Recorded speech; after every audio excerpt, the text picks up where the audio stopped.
Assalamualaikum warahmatullahi wabarakatuh. Ketemu lagi dengan saya, Arifah Firdausi. Untuk pertemuan kali ini, kita akan mempelajari tentang pengecualian dan kegagalan kaidah oktet. Sebelumnya, kita sudah mempelajari tentang ikatan ion dan ikatan kovalen.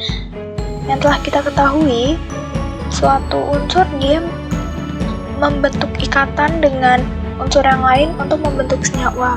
Nah, tujuan dari terbentuknya senyawa ini adalah agar tercapainya kestabilan.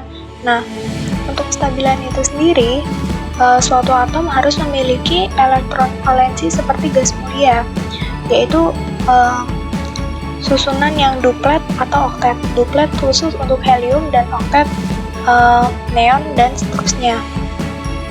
Nah, untuk mencapai kestabilan itu, suatu unsur akan membentuk senyawa, sehingga biasanya akan membentuk oktet, senyawa oktet. Nah, tidak semua unsur itu membentuk konfigurasi yang sesuai dengan kaidah oktet. Nah, ada beberapa pengecualian seperti materi yang akan kita bahas kali ini, pengecualian dan kegagalan kaidah oktet. Nah, untuk pengecualiannya sendiri, pengecualian kaidah oktet itu ada 3. Yang pertama, senyawa yang tidak mencapai kaidah oktet. Yang kedua, senyawa memiliki jumlah elektron valensi yang ganjil. Dan yang ketiga, senyawa yang melampaui kaidah oktet. Nah, yang pertama kita akan membahas tentang senyawa yang tidak melampaui kaidah oktet.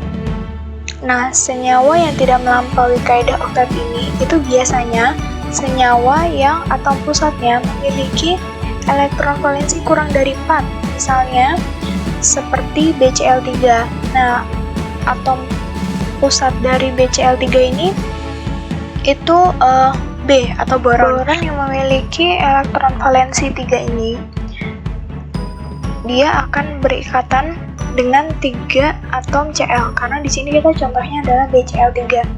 Nah, dari sini kita bisa lihat bahwa elektron valensi dari B ini jika kita hitung itu hanya ada 6, sehingga kegagalan ini bisa masuk kategori yang senyawa yang tidak melampaui kaidah oktet, karena mau bagaimanapun dia hanya bisa maksimalnya itu 6 elektron valensi saja.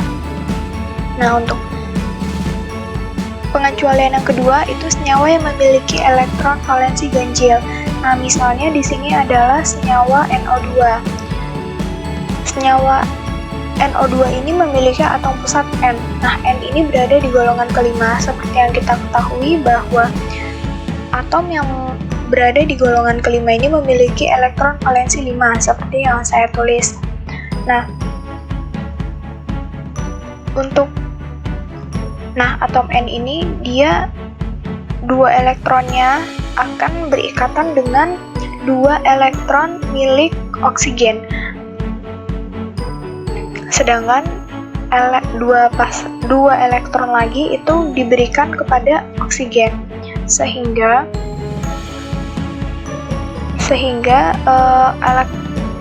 Sehingga elektron yang diberikan kepada oksigen ini bisa dibilang membentuk ikatan koordinasi, ikatan kovalen koordinasi.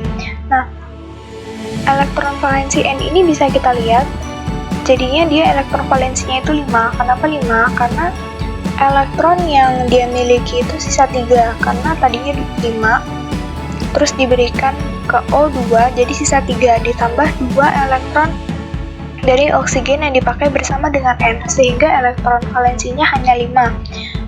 Nah, ini yang menyebabkan dia masuk ke dalam senyawa yang memiliki elektron valensi ganjil. Nah, untuk pengecualian yang ketiga, itu senyawa yang melampaui kaidah oktet.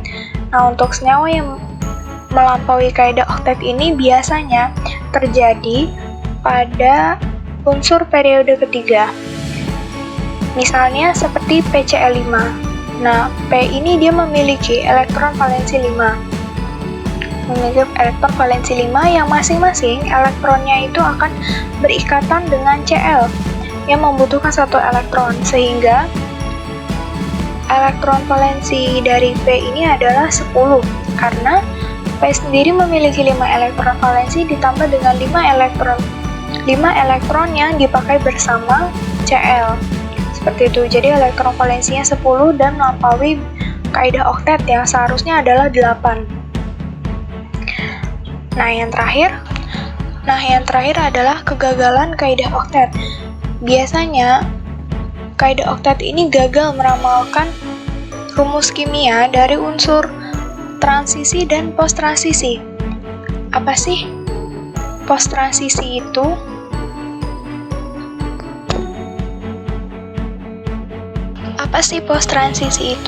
Jadi post-transisi ini di sini itu logam setelah unsur yang transisi. Misalnya itu atom Ga, Sn, dan Bi. Nah, Sn ini sendiri sebetulnya dia memiliki elektron valensi 4. Namun, biasanya untuk ditemukan di alam, dia memiliki bilox plus 2. Sedangkan untuk Bi, dia elektron valensinya ada 5. Padahal biasanya untuk di alam dia ditemukan dalam bentuk bilox plus 1 dan plus 3. Sekian untuk pelajaran kali ini. Mungkin jika ada yang bisa ditanyakan, bisa langsung WA saya ya. Terima kasih.